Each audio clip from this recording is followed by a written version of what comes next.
Okay, hi everybody. We're going to start the afternoon sessions. My name is Cherie Brant. I'm a lawyer at a law firm in Toronto called Dickinson, Wright. It is my privilege to be here to be on this panel. What we have for this afternoon, the panel is called Managing Community Policy, Removing Risk. And so we're going to be looking at different approaches to nation policy and the associated risks around cannabis and hemp. We're going to have a presentation that talks about the Kahnawake experience from a chief and council perspective. We're also going to have a presentation from a representative from Seven Leaf to talk about community bylaws, to talk about the community experience from a First Nations entrepreneurial perspective. And so I'm hoping that we'll have those two perspectives to talk around community bylaws, the development of our own laws, and I look forward to asking some questions around the panel. We're going to have a presentation from Chief Gina Deer, and let me just move ahead to introduce the speakers. So our first speaker today is going to be Joseph Toquiro Norton, Grand Chief Joseph Toquiro Norton. He's been a leader in this community of Kahnawake for 5 decades. First elected to the Mohawk Council in 1978, he served as Grand Chief for an unprecedented 26 consecutive years. He entered the world of private business in 2004 and returned to the political forum in 2015 after successfully attaining a 14th term as a Grand Chief. He continues to dedicate his energies to improving Kahnawake's future by promoting educational, cultural, and business concerns while defending and promoting Kahnawake's jurisdiction in all matters that relate to community needs and aspirations. We're also going to hear today from another speaker, the Chief of Kahnawake, Chief Gina Deer. And Gina Deer is serving her 3rd term as elected member at the Mohawk Council of Kahnawake. She currently holds several portfolios that are both challenging and rewarding, such as economic development, intergovernmental relations, gaming, cannabis, and community safety. Before being elected to council, she served for several years as a police officer with the Kahnawake Peacekeepers. She is an independent business person, and as evident in her political work, she maintains a strong commitment towards local jobs and the economy. And our 3rd speaker is Lorraine White. Lorraine White is the Chief Legal and Regulatory Officer at Seven Leaf. You've already had a chance to hear from Lorraine throughout the conference, and so we're looking forward to her feedback and her input as we move through some of the questions today around community bylaws from the perspective as a First Nations entrepreneur, but she also brings experience as being a former chief from Akwesasne on the St. Regis side.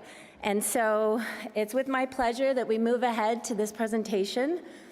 What I thought I would do is just give a quick little opening. This conference has been an incredible experience to hear about how we're going to move forward as First Nations to create our own laws.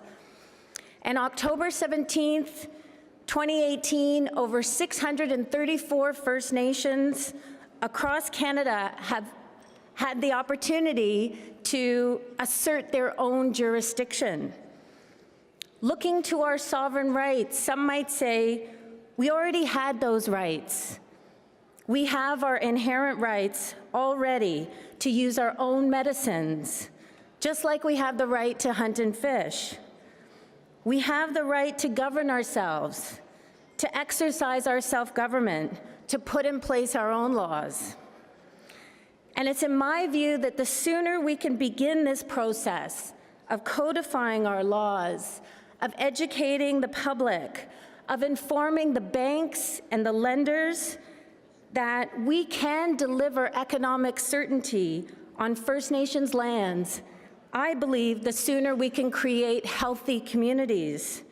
We can create places where people will want to live and work, places where people can feel proud and we will be able to restore the hopes and the dreams of our youth. I'm reminded of a story. I sit on the board for the Anishinaabe Health Foundation, and what we're doing in Toronto is we're trying to raise money to build a First Nations hospital. And so we're supporting the Anishinaabe Health Toronto, and it's an organization that's been there for 25 years. They receive provincial funding every year, and they have to work within the system. They can only work with the dollars that they receive through that government funding. And so now through the Anishinaabe Health Foundation, we have this great opportunity to raise money to source revenues for this foundation and to help the Anishinaabe Health build its dreams. The executive director of Joe Hester, he shared a story with me that I think is really informative to this discussion. And he said at Anishinaabe Health Toronto, they've never been given the chance to dream. And what he saw was that the ability to have that independence to build that First Nations hospital is going to give Anishinaabe Health a chance to dream. And I'm reminded of that story because it's now when we think about cannabis, and when I think about cannabis and economic development and all the opportunities that it can bring to our communities, it makes me think of our chance to dream. And it's going to start with a process. It has to begin with a process. And that's what I'm looking forward to hearing from our speakers today about. What are the different processes that our First Nations are going to go through in order to access their own source revenues and in order to assert their own jurisdiction? And so it's going to begin with a process. There's going to be engagement that will have to happen within the councils, within the communities. There'll be input, there'll be policies, and from those policies will be laws.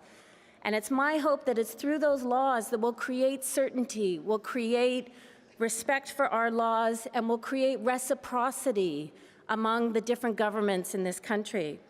And so it's with that opening that I wanted to introduce to you our speakers, and we can have our first presentation from Chief Gina Deer about the Kahnawake experience. Thank you.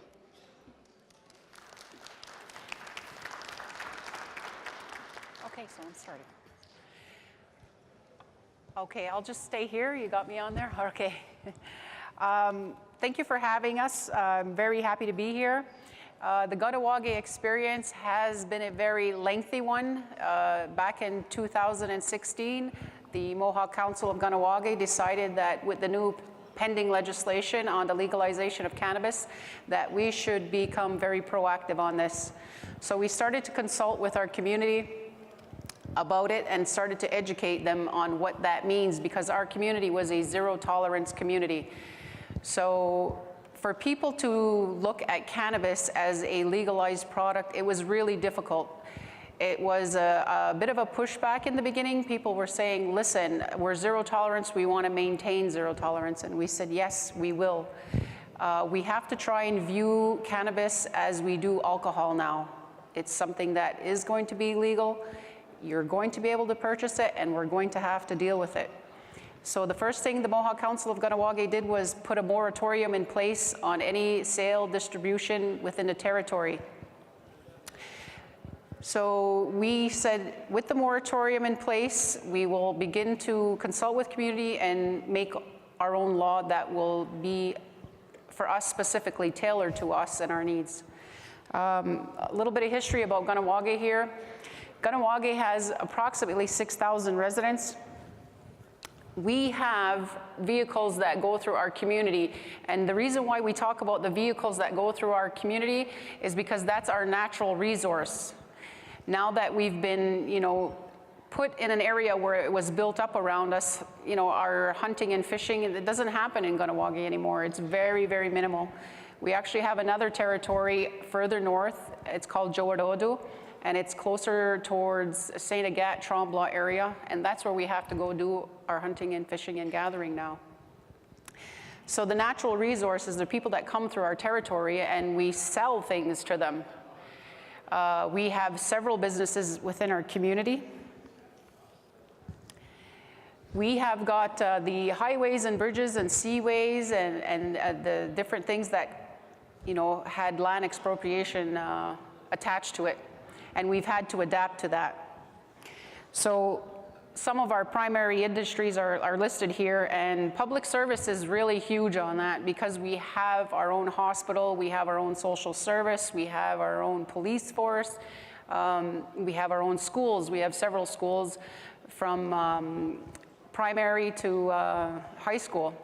And we employ a lot of the non-natives in the area. They come to our community. Roughly 1,000 people a day are employed and coming to our territory to work.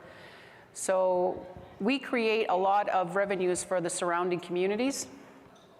Tobacco, of course, is very high on our list. It has been a great revenue generator for our community.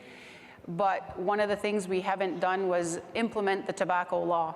It's still in the process, we're still working on it, but it's never been finalized. The gaming industry is quite big. We have an online gaming website, Mohawk Online, and the website is called Sports Interaction. We have got 2 poker houses, and we now have electronic gaming devices in those poker houses. As a matter of fact, Playground Poker has been one of the stops on the World Poker Tour. They've established something very well there. Ironwork and gas retail, been a big part of our community for a long time. We've had up to 22 gas stations. We've also had a big fight with government over taxation. We have this working group that was put together back in 2016, and the working group was to work on a draft law and business opportunities.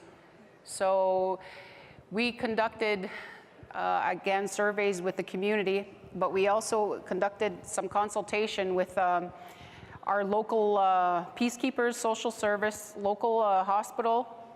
Our Justice Commission was part of this working group. We tried to incorporate as much people as possible from our community.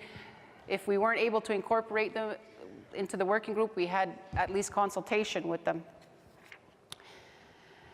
On our survey, out of the 1,700 people that were called, only 268 responded. So you could see there was some resistance, to this from the beginning. People didn't even want to participate or give their opinion.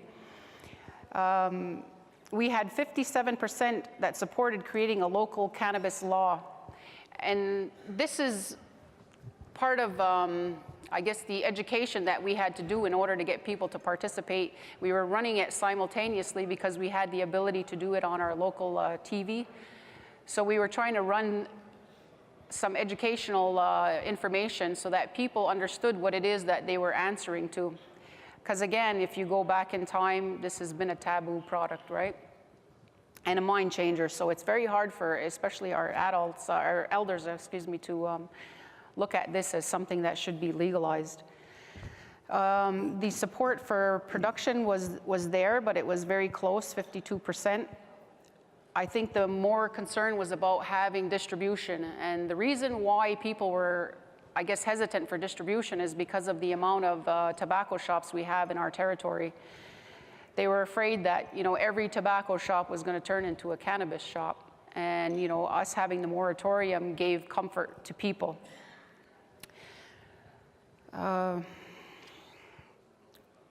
We have a process in Kahnawake that's called, the Kahnawake decision-making process. And we were utilizing this process to create the law. And we get input from community. Community can participate in hearings as well as meetings as we try and move this law forward. We had minimal participation on the law, but we had a great deal of participation on the business aspect of it. I was really surprised at the amount of people that came to the meeting when it was just catering to the possibility of business. They gave their input, they gave their ideas. Some of them were very good ideas, and some of them were very loose in how they would like to see a business in Kahnawake. So through these consultations, we came up with a two-tiered licensing process. We felt that Kahnawake didn't have the quality assurance in place at this current time, and that we should utilize what Health Canada has and add our own license from Kahnawake. And this, again, comes from something we learned through the tobacco industry. The federal government had given up to 17 permits at one time in Kahnawake to manufacture tobacco without consulting with the Mohawk Council of Kahnawake. It became a problem and it became a jurisdictional issue. It was to the point where the inspections on the tobacco facilities were taking place, and they would have to come to the Mohawk Council and get permission to do that, and they would have to be assisted by a chief or a technician and conduct these inspections. We were not happy that they were giving out these licenses without, consulting with us. So now nobody will be able to operate in Kahnawake without having both of these licenses.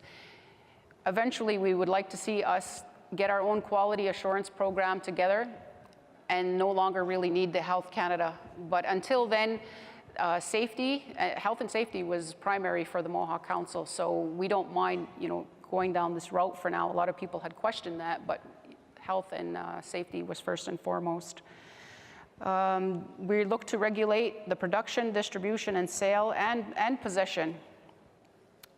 People say, how are you going to regulate possession? Well, when we talk about retail, the age of 21 is where we're looking at. We understand that people can purchase the product outside of our community at the age of 18, and that's fine. But when we did our consulting with community and we talk about the developing brain and the impacts it has up until the age of 24 years old, people felt that at 21 it would be an acceptable age to have retail in our community. And it would be sending a message, because our youth would be questioning, well, why is it that here it's 21 and 18 outside? And these are the things that we want to do, is educate them on that. We think it's really important, to have control over what happens in our territory, and that's why we've taken this proactive approach. We will not see a repeat of the federal government coming in and allowing, permits at their discretion. We have to respond to the legislation that's being put forward, and I think that, so far Kahnawake has done a great job at doing that. The jurisdictional issues are always, an issue. We've met with the government on this. We've had some discussion. We agree that, we need to have further discussion. We want to make it so that we do things in uniform, so that things are safe for our members in our community if they're going to be consuming this product. As you'll see, the whole purpose really was for health and safety. That was our primary issue. And then jurisdiction also came in. And then socioeconomic opportunities. We have a lot of people who are interested in participating in this. We want to make sure that it's a communal benefit this time around for our community. We want to make it so that even though the Mohawk Council is looking at projects and doing projects, that there still is room for our members to participate in the industry. So how it'll look in the end, we're not entirely sure. It's something we're still working on. The Cannabis Control Board is going to have two parts, to the board. One is going to be the health and safety aspect of it. For us, right now, the prohibition is in place for the sale, distribution. There's to be no activity currently. We've had some problems with one establishment specifically in our community who felt it was their right and they were going to continue to open based on their right. And we had explained, we can't have just individuals prosper. We've had the experience in the past where outside individuals end up making more money, and tobacco, again, is the prime example of that. A lot of the times people were undercutting each other, and then the person, the non-native who was coming into our territory, purchasing it, taking it off, was making the bulk of the money, right? So this time around, that's why we felt it was important to get this law in place. Again, here you'll see the two bodies that will be in place, and this is the Cannabis Control Board and the Health and Safety Committee. We currently have a call out for members to fill these boards and these seats. We're hoping to get that done within the next couple of months so that they can start working on the actual regulation of the cannabis, because the law has been passed. We have different types of licenses. I won't go through everything here, but as you can see on the board, we're trying to encompass everything that's going to be involved in this industry, you know, from growing to dispensing, and it has a great impact on community when you talk about, you know, trying to do this. It seems simple in some people's minds, but it's really not, because as we started looking at the business aspect of it, the infrastructure that's needed to house a facility, a growing facility, is huge. There's a great deal of land that's going to be needed. You're talking about the water and, you know, just the traffic, the location, the amount of people. There's a huge impact, so we're trying to take all these things into consideration. And again, like we said, we would like to harmonize this with the outside governments. We don't want to have a repeat of the tobacco industry where our people are involved in this and then get arrested, because that's one of the things that we've had, you know, happen in the past. Federal government has permitted people. They started manufacturing. The minute they came to try and move the product, then the provincial government was, you know, arresting them, saying you didn't have any license to move that. So it's been a challenging time for us. There's been, you know, a division in community about whether we should even be dealing with this, but we're saying that we need to take a proactive approach instead of a reactive approach. And we're at that stage where we're calling, like I said, for members to join our board, and our law is passed, and the work isn't over yet. So at this point, I will turn it over to our Grand Chief.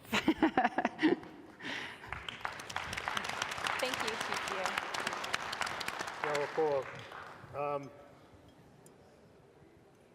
Gina has pretty much covered, Chief Gina has pretty much covered the all of the things that are that set the background to where we're at and where we're going. She's done a tremendous amount of work in that field, and has really been able to bring to the surface, you know, what this is about. I'm no means an expert in this particular area, and this is the second presentation I'm making. The first one, which Lorraine attended also in Calgary, back in November, I think it was.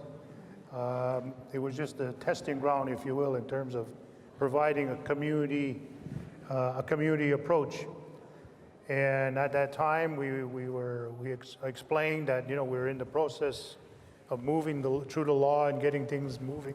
And now we're past that. We're going into the next stages, as Gina has explained, with the Cannabis Control Board, as well as the health, the committee to oversee the health side of it.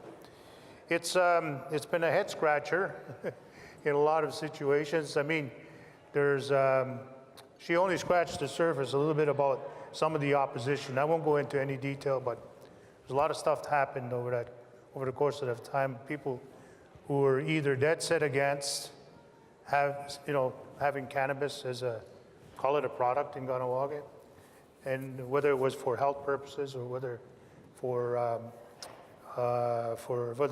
commercial use. And then there are others in between who were dead set against anybody controlling, you know, them. They just wanted to do what they wanted to do, and it pleased. And she gave an example of one who we've had to bust on a number of occasions now. As recently as, what, 2 weeks ago? Yes. 2 weeks ago. And that's going to continue until we have the law in place, licenses are given out, and all the rules are set. And it's going to take a little bit of time, but people are going to have to be patient.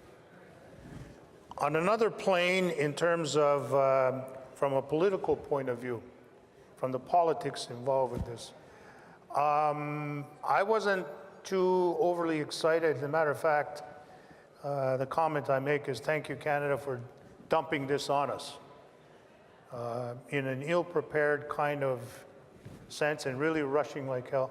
And we weren't the only ones. I mean, all the municipalities, everybody across the country were not ready for it. I mean, the Policemen's Brotherhood, or whatever they're called, the Police Chiefs of Canada really came out strong in terms of, you know, where's the resources, where the RCMP said the same thing, and so on and so forth, municipalities, the mayors, and right across the country were very concerned about how do we handle this. And from what I saw out in Calgary and what I've seen here, I've been only here since this morning.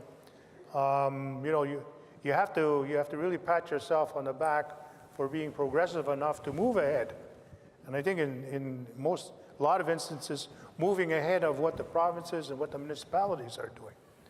Despite the fact that Canada and the provinces are divvying up all the profits from this in terms of the taxes and those sorts of things, and kind of pushing us on the side and saying, well, we'll give you something. We got to come to the forefront. We got to stand up and say, no, we are not limited in our quest for economic development, for self-sufficiency, and you're not going to limit us to the age-old, and I don't condemn that of what we did at one time in terms of to survive, because we don't survive on hunting and fishing and trapping. A lot of us don't have oil resources, gas resources, timber, and all the things that are natural. We don't have that anymore, as Gina has pointed out. Kahnawake, where we live, 15 minutes from Montreal, we have 100,000 cars a day that go back and forth. That's our natural resource. That's what we live from. So this cannabis industry now fits perfectly into that. So we have to somehow work that into our system from a medical point of view, which is the first and foremost, priority. The community members have clearly demonstrated that that's what they're looking at. And then the health and safety part of it. I look at this cannabis industry and the possibilities as one of number of initiatives in our community under the trade and commerce label, and saying that, we're in the gaming industry, we are into technology industry, and a number of other industries too, including wind energy, and so on and so forth, and we're deriving benefits from that to be able to be self-sustaining. This is one of those things. So yes, it's important. Yes, it's got a lot of tentacles attached to it, and it makes life miserable at times. I'll say that. But we're moving. We're moving forward, and it becomes another part of that. In the future, who knows what else will come under that trade and commerce type of label. So it's not just a one-shot deal. It's not just a one-time effort. It becomes a major part of all the things that we do.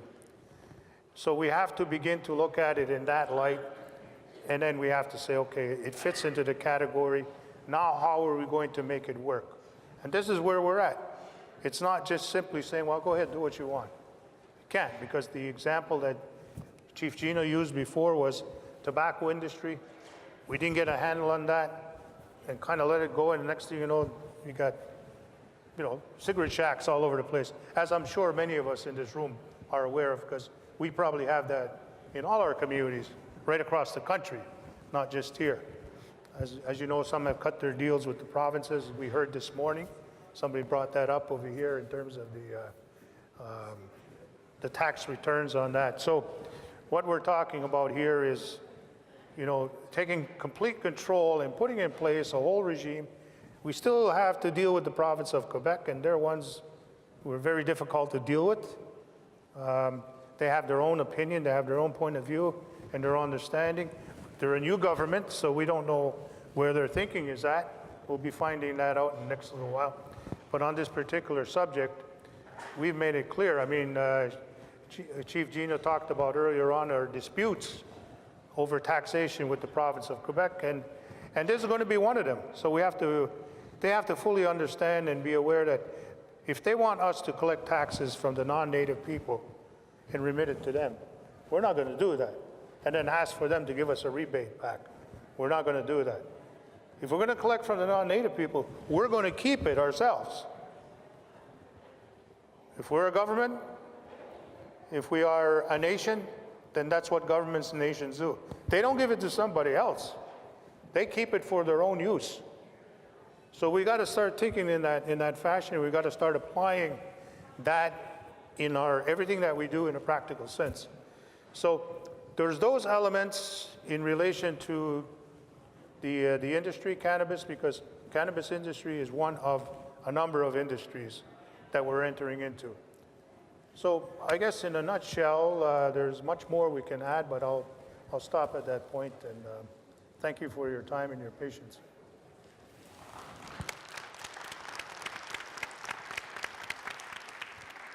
I'm actually going to take the podium. I've been sitting a lot lately. Sego, again, you guys are seeing a lot of me lately. Before I begin, I think it's important to state and note that I am here representing Seven Leaf, a private Mohawk company. I have no authority to speak on behalf of our community or our members. I think that's a key distinction that has to be made between what I'm offering in terms of sharing information and what you heard from Chiefs Deere and Norton. The authority, the responsibility, and the obligation to speak to community bylaws per se, that job is left to our chief and to the Mohawk Council of Akwesasne. I can comment on the progress that they're making, which in fact is substantial to date, but I'll touch upon that in just a bit. What I can do is share with you our history and the journey of Seven Leaf, and in turn, hopefully provide you with information, insight, and guidance to help you with your process. Whatever that process is, we're here to serve as a mere example of what could be done. But that's up for you to decide for yourselves and on behalf of your community. Our story is very different from the story of Kahnawake and most other First Nation communities who are either entering or are considering entering the cannabis industry. This is simply due to timing. You see, when we first started, this was years before our council, or actually any council for that matter, was even considering the potential of having cannabis production and sales occurring within their communities. We were forward-thinking people at that time. And to our advantage, of course, it turns out that although it did take us, a number of years to obtain our license, we're here now, we're growing, and we're producing. But that did take 5 years to do. So, that's certainly a significant consideration to take into account in your deliberations. Now, because we started this years ago, there were no Mohawk laws in place. There were no Mohawk laws that applied to specifically what we were proposing. In fact, the only avenue available to us at the time was the Health Canada licensed producer route for medical cannabis and for medical purposes. Today, the landscape is very different, and we now have numerous First Nation communities, including our own, drafting and implementing cannabis laws in accordance with our sovereign rights to do so. How these laws are applied and the recognition and respect of these laws for both our own people and the outside entities remains to be seen. These are all works in progress. It is that new. So we have to allow the process to go forward. We have to apply it, we have to live within it, we have to use it, and we have to respect it. Now, as I shared with you yesterday, the story of Seven Leaf first began in 2013 as a conversation between friends and colleagues. It was that simple. It was simple then. It's not simple today. But specifically, we were interested in the developments in Ottawa related to medical cannabis. We could see the potential opportunities that these changing laws presented, and more importantly, we saw a place for ourselves in this exciting and new industry. A key factor in deciding to proceed was the recognition that this was going to happen in the world around us. It was going to happen in our front yard, in the communities surrounding Akwesasne. It was going to be for the benefit of those people and not our own. And more importantly, it was going to happen without our participation. It was at that exact moment that we asked ourselves, why not us? That's the story of how we started and how we began so many years ago. Our very first steps were to begin the education process with our council and our community. And we did this even before we submitted our application in May of 2014. So the conversation began in 2013, and it went on, and it was initiated with our community even before we submitted our application. We really needed to test the waters. We need to dip our toe in those waters to determine that this was the right decision, not only for us, but it was something that our community would hopefully come to understand and support. Thankfully, we believe that they have.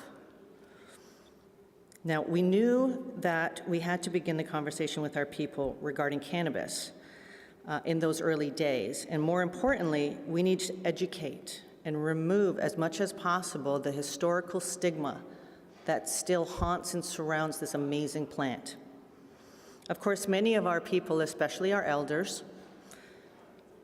were very cautious and very dismissive initially of even entertaining the prospect of having cannabis within our community, whether at the production level or whether at the retail level. Now, through the educational process, we were able to remove a lot of the misconceptions and the misunderstandings regarding regarding cannabis, and specifically focused on the medicinal benefits that this plant offers and represents and can provide to many of our community members, and in a lot of circumstances, especially our elders. Now, this was something we knew was going to be a continuous undertaking. This was not a one-stop option for us, and it continues today, in fact. We continue to talk to our people and answer as many of their questions that they have regarding the plant's usage and the benefits of this plant, and as it pertains to their specific ailments, et cetera. Now, after extensive outreach efforts over the years, and initiated in 2013, continuing to today, and including door-to-door visits and family meetings, community information sessions, numerous visits and tours of the facility with local groups, including our elders and our local youth council, as well as our leadership.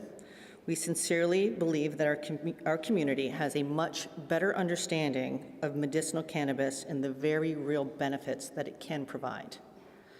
And we found it very useful to invite people into the production plant itself, to give them the tours, to let them see for themselves what was going on behind these walls, and let them really have a firm grasp of what it is that we're trying to explain to them and share with them before we could even get to the conversation about the future and the growth and the financial and economic benefits. We continue to focus on the medicinal benefits because that's a conversation that they're willing to engage in, that they understand, and that they can support. Now, when I say that, I believe our community has come far in terms of their willingness to now support our objectives, and also now the objectives of council in terms of regulation cannabis activities within the territory. This belief is further supported by the results of a survey that our council put out last year regarding cannabis. The results were overwhelming in favor of allowing cannabis within our community, but of course with the understanding and the directive that those activities must be regulated and they must be safe. Now, of course, again, I believe Wikwernikong has really done a great job of explaining to you exactly what their process is and what their educational requirements are pursuant to their laws. But this, again, is coming from the perspective of private Mohawk business people, and so I would leave that conversation and that information to be shared by our council members and our chiefs. Now, Seven Leaf has been incredibly fortunate to have enjoyed a very good and open working relationship with all of our councils. And I say all of our councils because over the course of 5 years, we've now had the privilege of being able to work with 3 councils and in turn 3 supportive councils. And that's not to say that that's something that every community could enjoy. I mean, that's what we would strive for, I would hope. Certainly that was a tremendous benefit to us in furthering our project and bringing our project to fruition. At this time, we continue to host leadership and councils from other First Nations and invite them to come and tour our facility and to gather whatever information they need to help guide their decisions regarding cannabis in their own communities. We certainly are not, we're not hoping to serve as a poster child that this is the only way. This is but one way, but one example. We're here to serve as a resource and to offer support and guidance in whatever way that we can. We have extended these invitations repeatedly to anyone who would wish to come and tour Seven Leaf and have a firsthand account of what it really takes to get a production facility like ours off the ground and to bring that to, and to make that a reality. So today I extend that invitation to all of you. Come visit us, call us, reach out to us, email us. We're here to help you, and that's what I believe this conference really is about, is sharing information. No one is here to say that our way is better than your way, that this is the only way. We're here to share information, and decisions, have to be made, but those decisions have to be made based upon what your community needs are, their concerns, and what their goals are for the future. So with that, thank you. Nyawko.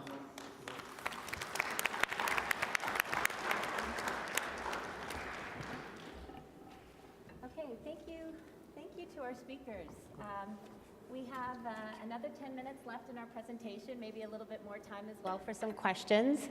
What I heard was three great presentations from 2 community experiences, but also hearing about engagement driven from the business side, from the Seven Leaf experience, and engagement driven from the government side, from a need to be proactive. And so what I wanted to do was ask you a question. When the federal government came down with its law, the provincial government had to determine how it was going to participate in the industry itself. It was given the right to retail. It was given the opportunity to decide, does the province want to be a retailer? Do they want to be a wholesaler? Are they going to set up a regime that's going to require mandated government purchasing? Or are they going to move towards the other side of the spectrum around a free market or a sovereign market? And so I'd be curious to hear both of your explanations or experiences from all 3 of you on whether those discussions came up in the engagement processes that you participated in, or if you have any particular views on that type of role for government as this industry moves forward. Well, I guess I could start. We've had a lot of concern about how Quebec handles most of the issues we have. Again, as Joe had said earlier, we have a trade and commerce table, and we've been trying to address those things. And they have the SQDC model, right? So they have a monopoly on that. And where does that fit in for us? Well, it doesn't. So we're going to have, our Cannabis Control Board make the decisions on how, anything will be retail for our communities and how it'll look. We're hoping to sit down and have a discussion with Quebec because, again, we would like to work with them instead of against them. And we're giving them the opportunity to sit down and have that discussion. I mean, taxation is a huge issue for us. Because we have so many different types of businesses in our community, one of the discussions we did have with Quebec was that their citizens are not entitled to tax exemption, and that's the one thing we can both agree on. So where do we go from there? We're willing to have the conversation, but again, we're waiting for them to participate. Certainly, from the Seven Leaf perspective, a very different, not understanding, but relationship, because we don't have a relationship. The relationship, if there is to be one, if there is one in the future, that's to be determined by our council. But I will share with you the ironic situation, if you will, that we find ourselves in, because here we have taken the stage now a couple of times, and we have proclaimed ourselves very proudly as Canada's first First Nation licensed producer. However, and because our license more specifically was issued to us before the Cannabis Act and before, more importantly, the Ontario regulations were rolled out, we had always had the intention and objective of conducting our business and subsequently our sales within Indian country, nation to nation, seed to sale, First Nation. And subsequently, here we now stand as that First Nation licensed producer with the legal inability to sell to our own people, to sell to other First Nations. So that for us, our plants are growing, we're on the cusp of our first harvest. There are avenues available to us, certainly, and we recognize that we have tremendous opportunities in other areas. But those areas are inconsistent with what our original objective and intention was, and continues to be. So there is a glaring problem in terms of recognition and jurisdiction, recognition of our rights and jurisdiction, and the ability to govern ourselves. So I don't, certainly ever wish to put myself in the shoes of my council and my leaders and my chiefs, because they're well aware of what the situation is. And it's just a matter of now configuring and determining the right approach. But there is strength in numbers. This is a unique situation for Seven Leaf today. It may not be next week, or a month from now, or 6 months from now, because hopefully there will be other First Nations who decide to pursue the same path that we have. But hopefully they won't be facing this situation and this issue. Between now and then, I think our communities really need to consolidate our efforts at that national level, if necessary at that provincial level. But it's conferences and gatherings and conversations like these that will plant those seeds.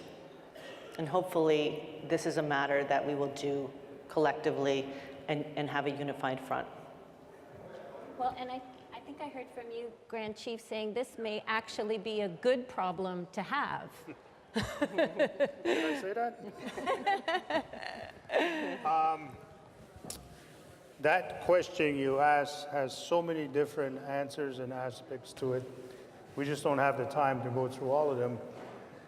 But the way I approach it is, first and foremost, we look out for number one, and that's our own people. And then secondarily, we look out beyond that and what are the effects of who we're dealing with and what are the effects that they have on us. In this particular instance, because of our past experiences, we know that it's inevitable that there will be a clash, of ideology, clash of culture, clash of various things, clash of simply, it's our law versus your law. We have authority over this, and we've gone through that already with the gaming industry. When in 1985, the government of Canada unilaterally gave the industry over to the provinces, and since then there's been constant battles over that. So, and in Quebec, there's always monopolization. That's it. It's just them and nobody else. So we know that's coming, and we are of the same mind too. But we know that there's almost like a dependency at times, because within our own respective operations of our councils over the years, some others may not encounter this, but we do. We have to patrol our highways. We have policing arrangement, tri-party with the province of Quebec and Canada, in health, you name it. There's all different sectors where there's a dependency on each other for a lot of different things. In this instance over here, we have a potential major relationship with a major player in the industry that requires they comply with the laws that are out there. But for us, we're saying, well, we don't know yet, what we're going to do. So maybe this part of the trade and commerce approach, as Chief Gina has pointed out, we have a trade and commerce table with Quebec, and we have to sit down with them, and we have to invoke what our thoughts are on this. We can have a relationship because we are a major contributor to the economy. We are, no question about it.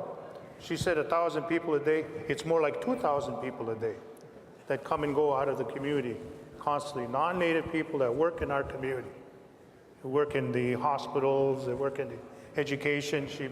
You mentioned the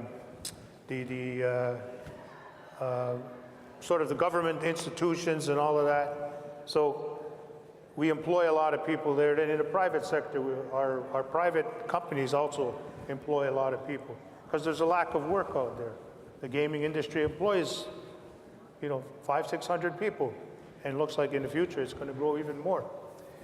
So we do a lot to contribute, and we're sick and tired of being told that we're takers rather than givers, because we give a lot of people the opportunity to be employed in our community in all different facets and all different levels. So we're beyond that argument anymore that we just take government handouts. We're starting to develop our own handouts, if you want to call it that. And so we need to educate provincial governments, federal government, in terms of what we do in our region. And as we said, there's 100,000 cars a day. We're located in a key area within a geographical setting of, I think it's 100 kilometers or so. There's 3 million people that live there, non-natives. So if we can get a portion of that, that's it. That's what we want. That's what we're looking for. We're not necessarily depending on within Kahnawake, to distribute our products, and that's where it's all going to come from. We'd rather not have that. Let it go outside. Let somebody else come in. And so we have maybe a different approach than Greenleaf, but it's still the same idea that, there's customers and clients out there, and that's what we're looking at. We're going to take advantage of our location. And if this is one product that's going to be in demand or is in demand now, then let's deal with it from that point of view. Thank you. I was going to ask another question. What would be your advice to other First Nations governments that are looking to start their own engagement process? I know you started in 2017. If there was just some sort of piece of advice that you could offer based on what you had gone through. Education, education, education, consultation, consultation, consultation. We as a group educated ourselves. We got as much information we can about the law, and we sat down as a group. We had somebody from our legal services, a lawyer who sat with us, explained the law to us. We got information from our social services and talked about the challenges that they face, dealing with dependency in our community and cannabis specific. Alcohol was their first #1 problem for dependency, and cannabis was the second. Our local hospital talking about, doctors giving prescription, and there was a reluctance actually in our local hospital for that. So there was so much information seeking that we did ourselves as a working group. And then after that, going back and educating the community on it. Okay, great. Just one Yes, more thing. Absolutely. It's ironic, but our chief of police said, my officers rather deal with somebody that's high than somebody that's drunk, because when they're drunk, they go wacky. Okay, I don't know if we have any questions from the audience, questions for the panel. Otherwise, we're going to wrap up, and thank you very much. Thank you. Welcome. Jill.